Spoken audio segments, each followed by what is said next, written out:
مالک نے سلام کیا، آپ صلی اللہ علیہ وسلم نے جواب دیا، اور مالک کو آپ صلی اللہ علیہ وسلم نے دیکھا کہ ان کا چہرہ بالکل سنجیدہ تھا، سیریس تھا، اور اس پہ کوئی ایکسپریشن، کوئی خوشی نہیں تھی۔ بیسکلی اس سے ہمیں یہ پتہ چل رہا ہے کہ باقی جتنے بھی فرشتے آپ صلی اللہ علیہ وسلم سے ملے، انبیاء ملے، یقیناً سب بہت زیادہ خوش ہو کر ملے، اور کسی کے بھی چہرے پہ سنجیدگی نہیں ہوگی، بلکہ خوشی کے جذبات کا اظہار ہوگا ہر ایک کے چہرے پہ، لیکن مالک کے چہرے پہ ایسا کچھ بھی نہیں تھا۔ تو آپ صلی اللہ علیہ وسلم نے حضرت جبرائیل علیہ السلام سے پوچھا کہ یہ ایسا کیوں ہے؟ تو حضرت جبرائیل علیہ السلام نے بتایا کہ جب سے جہنم بنائی گئی ہے اور یہ اس کے داروغہ ہے، تب سے یہ کبھی بھی نہیں مسکرائے، اور اگر اب کبھی انہوں نے مسکرانا ہوتا نا تو یہ آج آپ صلی اللہ علیہ وسلم سے ملاقات کر کے مسکراتے، لیکن ان کی یعنی جس طرح یہ جاب رسپانسبلٹی ہے، ان کا جو کام ہے، اس کی وجہ سے یہ کبھی بھی نہیں مسکرائے۔ نہیں کرو بچے، ٹھیک ہے۔ تو یہ مالک سے بھی ملاقات تھی۔ اب جیسے میں نے بتایا تھا کہ احادیث ہمیں انڈیویجول الگ الگ ملتی ہیں، ٹھیک ہے، کرونالوجیکلی انہیں ارینج کیسے کرنا ہے یہ ہمیں کہیں سے نہیں پتہ چلتا۔ تو مالک سے ملاقات ہو سکتا ہے پہلے ہوئی ہو سکتا ہے نبیوں کے بعد ہوئی ہو سکتا ہے اس کے بھی بعد ہوئی ہو، ٹھیک ہے، لیکن ہم بیچ میں ایک سیکوینس بنا کے سارے واقعات کو پڑھتے جائیں گے، اور اس کے بعد مالک کے بارے میں ہم نے پڑھا، اور اسی طرح وہیں سے کہیں سے گزرتے ہوئے آپ صلی اللہ علیہ وآلہ وسلم کو الکوثر بھی دکھائی گئی، حوض کوثر۔ حوض کوثر کیا ہے؟ جس کا سورۃ الکوثر میں ذکر ہے، وہ نہر جو کہ آپ صلی اللہ علیہ وآلہ وسلم کے لیے ایک پرسنل گفٹ ہے، تحفہ ہے، اور جہاں پر آپ صلی اللہ علیہ وآلہ وسلم کی تمام امت آپ سے ملاقات کرے گی۔ اور ہمیں پتہ کہ سورۃ الکوثر کیوں نازل ہوئی تھی؟ جب آپ صلی اللہ علیہ وآلہ وسلم کے بیٹے کی ڈیتھ ہوئی ہے، وفات ہوئی ہے، اس پر کفار نے خوشیاں منانا شروع کر دی کہ آپ صلی اللہ علیہ وسلم کی نسل ختم ہو گئی، جس کے اوپر وہ بڑے خوش ہوئے کہ ان کی تو نسل آگے چلے گی نہیں، کثرت ہی ختم ہوگی، نسل کی کثرت ختم ہو گئی۔ تو اللہ تعالیٰ نے الکوثر تحفے میں دی، یہ ثابت کرنے کے لیے کہ کثرت ساری کی ساری ہے ہی نبی کے لیے، اور الکوثر وہ جگہ ہوگی جہاں پر آپ صلی اللہ علیہ وسلم کی چاہے کوئی فزیکلی کوئی بیٹا نہ حیات رہا ہو زندگی میں، لیکن روحانی اولاد ساری کی ساری کثرت میں کوانٹیٹی الکوثر پہ آ کر ملے گی آپ صلی اللہ علیہ وآلہ وسلم کو۔ اس زمانے کے صحابہ، پھر بعد میں اینڈ تک جتنے مسلمان ہوں گے سارے ملیں گے، اور ہم جانتے ہیں کہ امت محمدیہ صلی اللہ علیہ وآلہ وسلم سب سے زیادہ ہوگی، تعداد میں سب سے زیادہ ہے، ٹھیک ہے، اور اعمال میں بھی، اور سب سے پہلی جنت میں جانے والی امت بھی آپ صلی اللہ علیہ وآلہ وسلم کی امت ہی ہے، ٹھیک ہے۔ تو یہ جو میں نے کنیکشن آپ کو بتایا نا بیسکلی الکوثر کا اور آپ صلی اللہ علیہ وسلم پہ جو وہ مشکل وقت گزر رہا تھا، اس کو ریلیٹ کر کے آپ نے دونوں دیکھنے ہیں کہ الکوثر ہی آپ صلی اللہ علیہ وسلم کو کیوں تحفتاً دی گئی، ٹھیک ہے۔ تو یہ وہ حوض کوثر ہے، وہ نہر ہے، اور یہ آپ صلی اللہ علیہ وسلم کو دکھائی گئی۔ اس کی بہت زیادہ ڈسکرپشنز ہمیں حدیث میں ملتی ہیں۔ یہاں پر ہمیں یہ ڈسکرپشن ملتی ہے کہ اس کے اوپر موتیوں کے خیمے تھے۔ تو آپ صلی اللہ علیہ وسلم نے پوچھا کہ یہ کیا ہے؟ تو حضرت جبرائیل علیہ السلام نے بتایا کہ وہ الکوثر ہے جو کہ آپ صلی اللہ علیہ وسلم کے لیے خصوصاً تحفے میں آپ صلی اللہ علیہ وسلم کے لیے دی گئی، یہ صرف آپ صلی اللہ علیہ وسلم کے لیے ہے، ٹھیک ہے۔ وہاں سے ساتوں آسمان ہم نے اسٹڈی کر لیے۔ اس کے اوپر کیا تھا؟ اس کے اوپر سدرۃ المنتہا۔ سدرۃ المنتہا کی ایگزیکٹ لوکیشن ہمیں احادیث سے پتہ چلتی ہے، جیسے میں نے لاسٹ کلاس میں آپ کو بتایا تھا، اسراء والمعراج کی احادیث کو ہم ایک سائڈ پہ رکھیں، باقی مکی دور کی ایک احادیث ایک سائڈ پہ رکھیں، تو اسراء والمعراج کی احادیث سب سے زیادہ ہوں گی، اتنی زیادہ احادیث ہمیں ملتی ہیں۔ تو ہمیں سدرۃ المنتہا سے ریلیٹڈ بھی کافی انفارمیشن ملتی ہے، کچھ احادیث صحیح ہیں، اس میں کم احادیث صحیح ہیں، کچھ حسن ہیں اور کچھ ضعیف بھی ہیں۔ تو اس میں بیسکلی سدرۃ المنتہا کی لوکیشن کے بارے میں علماء لکھتے ہیں کہ یہ جو 7th اسکائی ہے نا، بیسکلی ابراہیم علیہ السلام جہاں پر تھے، اور اس سے نیچے 6 اسکائی پہ موسیٰ علیہ السلام جو تھے، تو سدرۃ المنتہا کی جو جڑیں ہیں وہ 6 آسمان پہ پھیلی ہوئی ہیں، اور وہاں سے نکل کے 7ویں آسمان تک یہ پھیلا ہوا ہے، اور مطلب اس کے اوپر بس پھیلا ہوا ہے، آگے کچھ نہیں ہے۔ اس کے اوپر سدرۃ المنتہا کے اوپر پھر آپ صلی اللہ علیہ وآلہ وسلم کو قلم کی آواز آئی، یہ میں نے لاسٹ کلاس میں بتایا تھا، قلم لکھ رہا تھا، وہ کون سا قلم تھا یہ آج دوبارہ اس پہ بات کر لیں گے، اور اللہ تعالیٰ کا عرش ہے اوپر۔ ابھی ہم واپس سدرۃ المنتہا پہ آتے ہیں، تو یہ 2 آسمانوں پہ چھایا ہوا ہے۔ اب یہ آسمانوں کی وسعت کیا ہے، کیسے ہے، کیوں ہے، یہ پوری کائنات، یہاں سے ہمیں پتہ چل رہا ہے کہ یہ بہت ہی زیادہ ہے۔ دوسری بات ہمیں یہ پتہ چلتی ہے، ابھی سورۃ النجم ہم جب اسٹڈی کریں گے تو اس میں بھی ہم دیکھیں گے کہ سدرۃ المنتہا کے نیچے ہیں جنتیں، ٹھیک ہے، جنتیں بھی سدرۃ المنتہا کے پاس ہی پھیلی ہوئی ہیں۔ جنتیں کتنی ہیں اب یہ تو آپ سب کو پتہ ہے کہ جنت کے 8 دروازے ہیں، ٹھیک ہے۔ لیکن 8 دروازوں کا مطلب یہ نہیں ہے کہ جنتیں بھی 8 ہی ہیں، جنتیں بہت زیادہ ہیں۔ جب اللہ تعالیٰ یہ جو حدیث ہمیں پتہ چلتی ہے جس میں آپ صلی اللہ علیہ وسلم نے بتایا کہ اللہ تعالیٰ ہر حافظ قرآن سے یا ہر مسلمان سے یہ کہیں گے کہ جس کو جتنا قرآن آتا ہے وہ پڑھتا جائے اور چڑھتا جائے، تو وہ ہر آیت پڑھتا جائے گا اور ایک ایک سٹیپ چڑھتا جائے گا۔ تو اس سے بہت سارے علماء نے یہ اخذ کیا ہے کہ جنتیں اتنی ہی ہیں، جنتوں کے درجات جتنی بیسکلی کہ قرآن مجید کی آیات ہیں، ٹھیک ہے۔ تو ایگزیکٹ فگر ہمیں نہیں پتہ، لیکن جنتیں بہت زیادہ ہیں، بہت بڑی ہیں، اور جنت کے یہ جو وسعت ہے اس کے بارے میں ہمیں قرآن مجید میں سے پتہ چلتا ہے کہ ایک جنت جو ہے، صرف ایک جنت، وہ اتنی وسیع ہے جیسے سارے آسمان و زمین، اتنی زیادہ وسیع ہے۔ تو یہ بات کرنے کا مقصد کیا ہے بیسکلی کہ یہ جو چھٹا اور ساتواں آسمان ہے یہ کچھ بہت ہی زیادہ کوئی ہیوج چیزیں ہیں، بہت ہی بڑی ہیں جو کہ ہم سوچ بھی نہیں سکتے، اور ساری جنتیں بھی وہیں پہ سمائی ہوئی ہیں، اور سدرۃ المنتہا پھر کتنا بڑا ہوگا کہ اس کے پاس ہی ساری جنتیں، اور چھٹے سے ساتویں آسمان پر وہ پھیلا ہوا ہے، اتنا زیادہ بڑا ہوگا، ٹھیک ہے۔ اس کی اگلے سلائیڈ پہ اس کی اور زیادہ ڈیٹیل پڑھیں گے، لیکن ہم یہ دیکھ لیں کہ یہ وہ مقام تھا جہاں پر آپ صلی اللہ علیہ وآلہ وسلم نے حضرت جبرائیل علیہ السلام کو اپنی اصلی حالت میں دوسری مرتبہ دیکھا۔ پہلی مرتبہ کب دیکھا تھا؟ میں نے بتایا تھا جب سورۃ المدثر، جو کہ موسٹ پروبیبلی زیادہ تر علماء کے مطابق دوسری وحی ہی تھی، وہ دینے کے لیے جب حضرت جبرائیل علیہ السلام آئے ہیں تو وہ پورے افق پہ چھائے ہوئے تھے، اصلی حالت میں آپ صلی اللہ علیہ وسلم نے ان کو دیکھا تھا۔ اور دوسری مرتبہ کب دیکھا؟ یہاں پر دیکھا۔ ان دونوں دیکھنے کا ذکر نا سورۃ النجم میں ہے، تو یہ ابھی ہم سورۃ النجم کی اینڈ میں اسٹڈی کریں گے۔ تو جبرائیل علیہ السلام کو اس وقت دیکھا، اور وہ اس وقت کی اس حدیث سے بھی ہمیں پتہ چلتا ہے کہ ان کے 600 پر تھے جو کہ پورے افق پر پھیلے ہوئے تھے، پورے ہورائزن پر پھیلے ہوئے تھے، یعنی مشرق سے مغرب، شمال، جنوب، جہاں بھی آپ صلی اللہ علیہ وسلم دیکھتے تھے تو حضرت جبرائیل علیہ السلام ہی نظر آتے تھے۔ اتنا ہیوج سائز تھا ان کا، اتنے زیادہ پر تھے ان کے۔ حضرت جبرائیل کے پر تمام فرشتوں میں سب سے زیادہ ہے کیونکہ وہ فرشتوں کے سردار ہیں، اور سورۃ الصافات میں آتا ہے نا، اللہ تعالیٰ فرشتوں کی خصوصیات بتاتے ہیں تو کہتے ہیں کہ کسی کو میں نے 2 پر دیے، کسی کو 3، کسی کو 4، کسی کو 5 پر دیے، یعنی یہاں سے پروں کی تعداد شروع ہوتی ہے۔ تو حضرت جبرائیل کے 600 پر دیکھ کے ہمیں پتہ چلتا ہے کہ اللہ نے ان کو کتنا زیادہ سٹیٹس دے رکھا ہے، اور ان کی جو رسپانسبلٹی تھی وہی لے کر آنا، اس سے بھی ہمیں پتہ چلتا ہے کہ ان کو جو اتنی اہم کام دیا گیا، ذمہ داری دی گئی، اس سے بھی حضرت جبرائیل علیہ السلام کے سٹیٹس کا پتہ چلتا ہے، ٹھیک ہے۔ اور یہ جو ہم نے لاسٹ کلاس میں پڑھ لیا تھا، پورا اس کا مقصد پوری جرنی کا بڑی بڑی نشانیاں دکھانا، تو یہ سب بڑی نشانیوں میں آئے گا، خصوصاً سدرۃ المنتہا اور حضرت جبرائیل علیہ السلام کو دیکھنا، ٹھیک ہے۔ تو وہاں پر پھر حضرت جبرائیل علیہ السلام نے آپ صلی اللہ علیہ وسلم سے فرمایا کہ اس سے آگے جانے کی اجازت مجھے بھی نہیں ہے، میری پہنچ بھی صرف سدرۃ المنتہا تک ہی ہے۔ کیا مطلب ہوا؟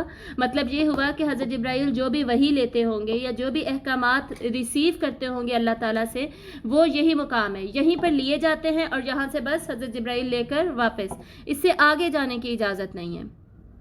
اور یہ ہمیں صحیح حدیث سے بھی پتہ چلتا ہے، ٹھیک ہے۔ ابھی اس میں ذکر ہے صحیح حدیث کا، میں یہاں پہ آ کے آپ کو بتاتی ہوں۔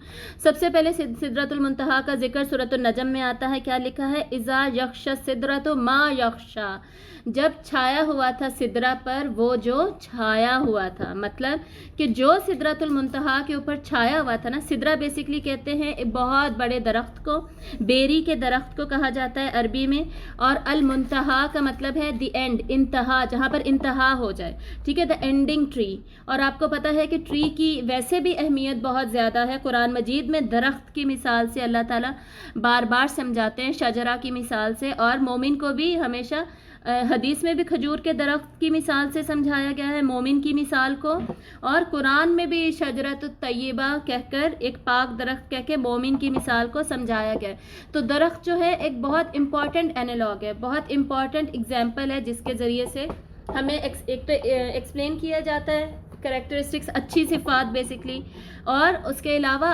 جہاں پہ انتہا ہو رہی ہے کریشن کی، وہاں پر بھی کیا موجود ہے؟ ایک بہت بڑا درخت، جو اللہ کی بہت بڑی نشانی ہے۔ اب اس پہ وہ چھا رہا تھا جو کہ چھا رہا تھا، مطلب کہ ہم سمجھ بھی نہیں سکتے، ہمیں بتایا ہی نہیں جا سکتا، اگر بتایا بھی جائے نا تو ہمارے وہ سمجھ سے بہت زیادہ بالا تر ہیں. اب ہمیں حدیثوں میں کیا پتہ چلتا ہے یہ ہم دیکھ لیتے ہیں. یہ میں نے آپ کو بتا دیا کہ اس کا پھیلاؤ 2 آسمانوں میں، آسمان بہت ہی زیادہ ہیوج ہے، 6واں اور 7واں آسمان. جنتیں اس کے نیچے ہیں، یہ ہم نے ڈسکس کر لیا، جنتیں کتنی ہیں کیا ہے یہ دیکھ لیا. پھر 4 نہریں اس کی جڑوں سے نکلتی ہیں. 2 نہریں وہ ہیں جو کہ دنیا میں جاتی ہیں اور 2 نہریں وہ ہیں جو کہ جنت میں جاتی ہیں. دنیا کی نہریں کون سی ہیں؟ نیل، ایک دریائے نیل اور دوسرا دریائے فرات، ٹھیک ہے، جس کو یوفریٹس کہتے ہیں، اور ریور نائل. یہ دونوں بیسکلی وہاں سے آ رہے ہیں.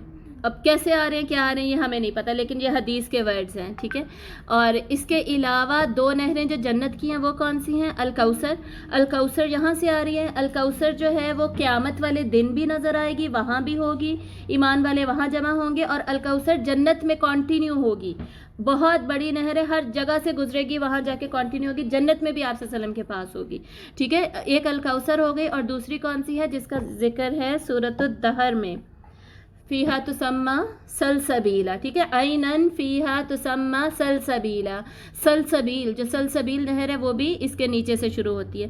اس کے اوپر کیا ہے؟ اس کے اوپر پھر آپ صلی اللہ علیہ وسلم کو قلم چلنے کی آواز آئی. کون سا قلم؟ وہ قلم جس کو کہ اللہ تعالیٰ نے فرسٹ کریشنز میں سے ایک کریشن بنایا. اللہ تعالیٰ نے جب کائنات، جب اپنی کریشن بنائی، جب مخلوق بنائی، تو اس میں سے سب سے پہلی مخلوق قلم بنائی. یہ حدیث ہے، صحیح حدیث ہے.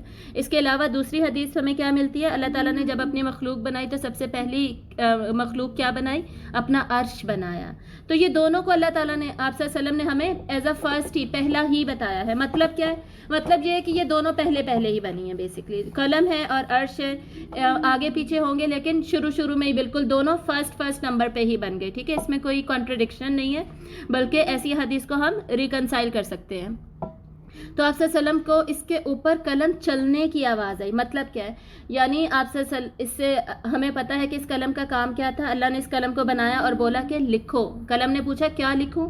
تو آپ صلی اللہ علیہ وسلم نے بتایا کہ جو شروع سے لے کر، آپ صلی اللہ علیہ وسلم نے نہیں، اللہ تعالیٰ نے بتایا کہ جو شروع سے لے کر آخر تک، جنت جہنم کے فیصلے تک جو ہونا ہے وہ سب لکھ ڈالو. اللہ نے ڈیفینیٹلی قلم کو وحی کی، قلم نے سارا کچھ لکھ دیا. اب قلم ابھی بھی لکھ رہا ہے، ٹھیک ہے. اس کا مطلب ہے کہ ابھی بھی بہت ساری تقادیر ایسی ہوتی ہیں، تقدیر جو کہ دعا سے بدلتی ہے. تقدیر کی ٹائپس ہے نا، کچھ فکسڈ تقدیر ہے جس کو کچھ بھی نہیں ہو سکتا، اور کچھ تقدیر ایسی ہے جو کہ اللہ تعالیٰ نے دعا کے اوپر یا صلہ رحمی کے اوپر کنڈیشنل رکھی ہے کہ اس کی بیسس پہ بدل سکتی ہے. لیکن وہ بھی جو فائنل تقدیر ہے اس میں لکھا ہوا ہے کہ یہ شخص صلہ رحمی کرے گا، اس کی وجہ سے اس کی عمر بڑھ جائے گی، ٹھیک ہے. تو لیکن قلم البتہ ساتھ لکھ رہا ہے، ساتھ فیصلے کر رہا ہے. جیسے لیلۃ القدر پر فرشتے فیصلے لے کر آتے ہیں، تو وہ سارے فیصلے، اس طرح ڈفرینٹ چیزیں ڈفرینٹ ٹائمز اینڈ پلیسز پر قلم لکھ رہا ہے اور ابھی بھی چل رہا ہے. تو اور اس کے اوپر پھر کیا ہے؟ اللہ رب العزت کا عرش، اور عرش کے ساتھ ہی الکرسی میں نے لاسٹ ٹائم ایکسپلین کر دیا تھا، العرش اینڈ الکرسی، ٹھیک ہے. اور دونوں کا ذکر قرآن مجید میں موجود ہے. عرش کا ذکر بہت جگہ پہ ہے، خصوصاً سورۃ البروج میں ہے، اور آیت الکرسی آپ کو پتہ ہے الکرسی کا وہاں پر ذکر ہے. اور لاسٹ کلاس میں نے یہ معراج کا ذکر کرتے ہوئے نا سورۃ المعارج کو معراج کہہ دیا تھا غلطی پہ، تو وہ کریکشن کر لیجئے گا. سورۃ المعارج کی میں بات کر رہی تھی کہ سورۃ المعارج میں معراج کا ذکر نہیں ہے، بلکہ صرف سورۃ النجم میں. اس کے پتوں کے بارے میں آپ صلی اللہ علیہ وسلم نے بتایا کہ سدرۃ المنتہا کے بہت بڑے بڑے پتے تھے، جیسے کہ ہاتھی کے بڑے بڑے کان ہوتے ہیں، لیکن اس سے بہت ہی بڑے، اتنے بڑے پتے تھے کہ ان کے نیچے سے اگر تیز گھوڑے پر سواری کی جائے تو 500 سال تک وہ گھوڑا چلتا رہے گا، اور وہ جو ایک پتا ہے وہ ختم نہیں ہوگا. اتنے بڑے بڑے پتے تھے اس درخت کے. اب سوچیں کہ درخت خود اٹ سیلف کتنا زیادہ بڑا ہوگا. اور یہ ضعیف حدیث ہے جسے ہمیں یہ پتہ چلتا ہے کہ ہر پتے پر بیسکلی فرشتے عبادت کر رہے تھے. اور اس کے بعد یہ تابعین سے ہمیں پتہ چلتا ہے کہ ان درختوں کے ارد گرد، یہ تفاسیر کی کتابوں میں سونے کی تتلیوں کا لکھا ہوا ہے، جو اگلا پوائنٹ ہے کہ ان درخت کے اوپر، اس کے پتوں کے اوپر بیسکلی سونے کی سنہری کلر کی تتلیاں تھیں جو کہ گھوم پھر رہی تھیں. اس کے ارد گرد بدلتے ہوئے رنگ تھے اور موتی تھے، اور پورے کی پوری ڈائنامک سچویشن تھی، ٹھیک ہے، اسٹیٹک نہیں تھا کچھ بھی، موومنٹ میں تھا، مسلسل حرکت میں سارا کچھ تھا وہاں پر. اور یہاں یہ صحیح حدیث ہے جو بالکل اینڈ میں نے لکھی ہوئی ہے کہ یہاں پر سارے کے سارے کلمات جو دنیا سے چڑھتے ہیں، جس کا سورۃ التوبہ میں ذکر ہے کہ جو نیک کلمات ہیں وہ اوپر کو چڑھتے ہیں اللہ کی طرف، تو وہ وہاں تک جاتے ہیں، سدرۃ المنتہا تک جاتے ہیں، ٹھیک ہے. اور جو اللہ تعالیٰ نے احکامات نیچے بھیجنے ہوتے ہیں وہ بھی یہیں سدرۃ المنتہا سے ہی ریسیو کر کے نیچے لائے جاتے ہیں. صرف احکامات ہی نہیں، اللہ تعالیٰ رحمتیں نیچے بھیجتے ہیں، اللہ تعالیٰ برکتیں نیچے بھیجتے ہیں، اور نور ہدایت اللہ تعالیٰ نیچے بھیجتے ہیں، ٹھیک ہے. یہ سارا کچھ، اور اس کے علاوہ بھی بہت کچھ ہوگا جو ہمیں نہیں پتہ. اوپر کیا کیا جاتا ہے، اوپر ہماری روحیں اوپر جاری ہوتی ہیں، ہم جتنے بھی کلمات پڑھتے ہیں، سبحان اللہ، الحمدللہ، تسبیحات پڑھتے ہیں، اللہ کی حمد کرتے ہیں، وہ سارا کچھ ہمارے تمام کے تمام نیک اعمال وہ سب کچھ اوپر جا رہا ہوتا ہے. کچھ فرشتے لے کر جاتے ہیں، کچھ شاید ویسے بھی اوپر جاتا ہوگا، ہمیں ایگزیکٹلی نہیں پتہ، لیکن سارا کچھ بیسکلی اوپر جا رہا ہے. سورۃ التوبہ میں بھی اس کو اوپن اینڈڈ لکھا ہوا ہے کہ تمام صالحات کلمات جو ہیں وہ اوپر کی طرف چڑھ رہے ہوتے ہیں، ٹھیک ہے. اور یہ ہم نے دیکھ لیا کہ اس سے آگے جانے کی اجازت نہیں ہے. اور آپ صلی اللہ علیہ وآلہ وسلم نے بھی اس کو اسی طرح ڈسکرائب کیا، اور اس کے بارے میں آپ صلی اللہ علیہ وسلم نے بھی یہ کہا کہ اس کو لفظوں میں بیان نہیں کیا جا سکتا جتنا کہ یہ خوبصورت تھا. اب اس سے آگے آپ صلی اللہ علیہ وآلہ وسلم فرماتے ہیں کہ مجھے اوپر لے جایا گیا.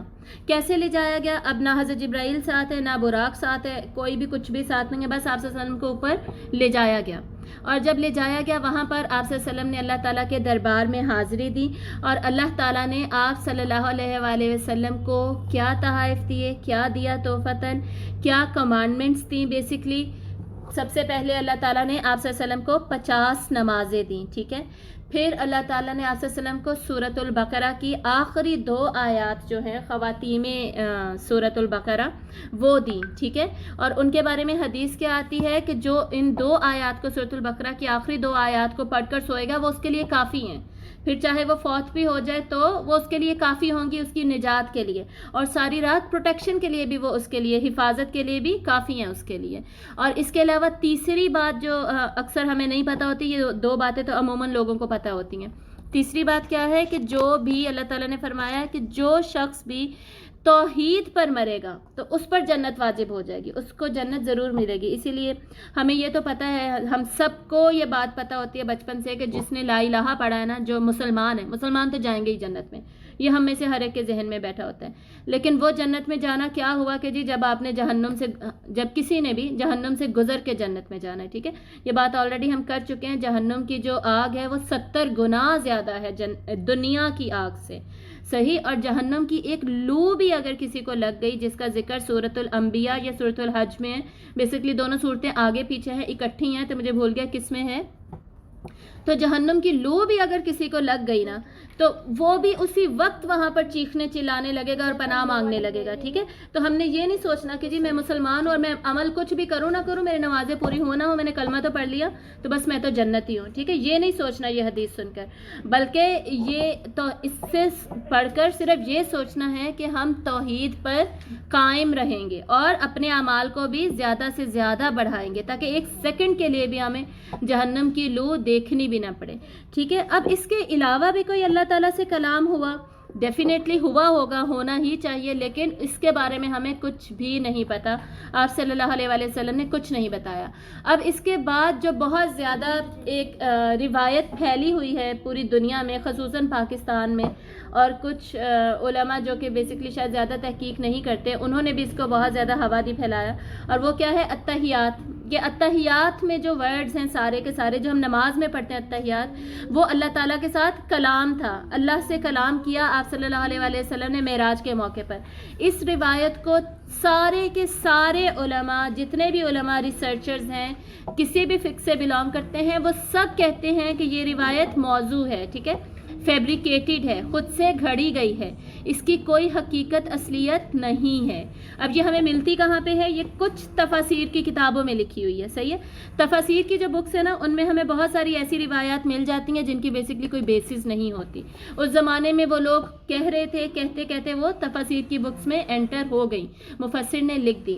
وہ مفسرین جو ہیں وہ بیسکلی اس طرح انہوں نے ریسرچ نہیں کی اس روایت پہ، یا اور بھی بہت ساری روایت خیر ہمیں تفسیر کی بکس میں، ایسے پرانی تفاسیر کی بکس میں مل جاتی ہیں، ٹھیک ہے۔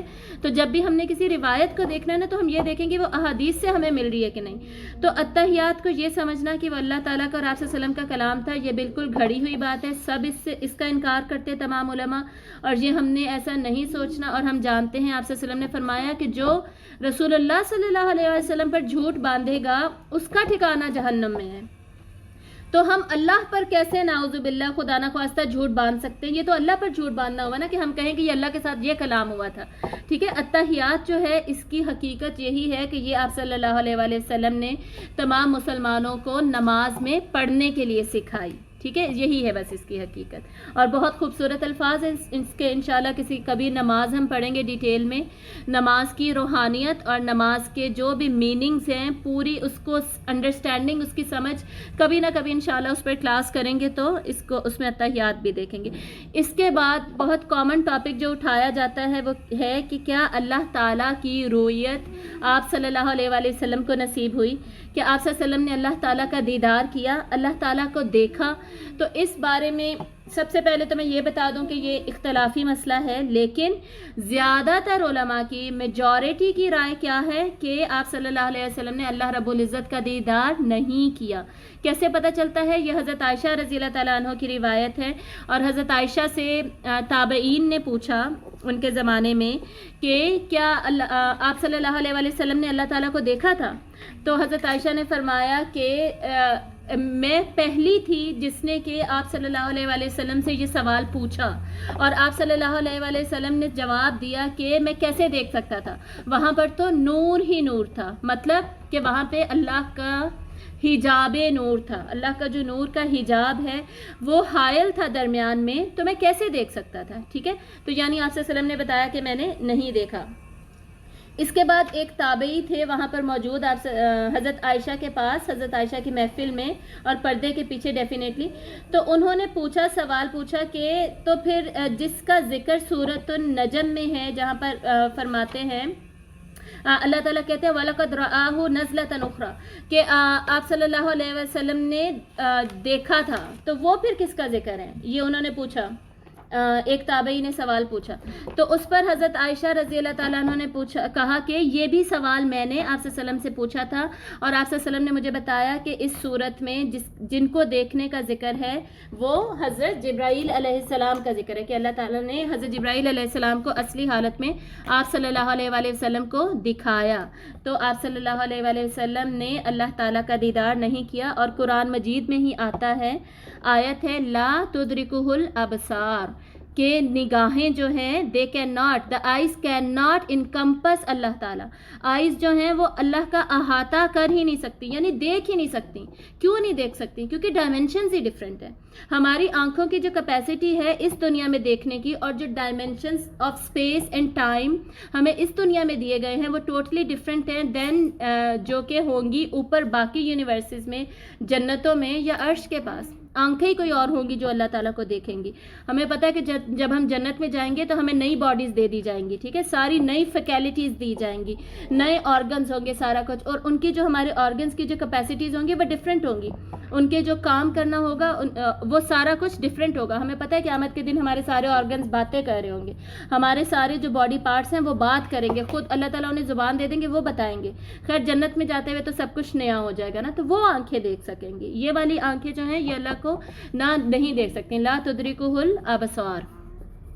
اب اس کے بعد وہاں سے اللہ تعالیٰ کے حضور سے واپسی ہوتی ہے، آپ صلی اللہ علیہ وآلہ وسلم 50 نمازیں ریسیو کرتے ہیں۔ واپس جب آتے ہیں تو حضرت موسیٰ سے واپسی پہ رستے میں ملاقات ہو جاتی ہے۔ اب ڈیفینیٹلی حضرت ابراہیم اس سے اوپر والے آسمان پہ تھے اور بیت المعمور کے ساتھ ٹیک لگائے ریسٹ کر رہے تھے، ہو سکتا ہے کہ وہیں پہ ہوں، ہو سکتا ہے کہ نہ ہوں، ہمیں نہیں پتہ، لیکن علماء یہ ضرور لکھتے ہیں کہ جی حضرت ابراہیم علیہ السلام نے کچھ بھی نہیں کہا آپ صلی اللہ علیہ وآلہ وسلم کو۔ کیوں؟ کیونکہ ہمیں پتہ ہے حضرت ابراہیم کی تعریف کیسے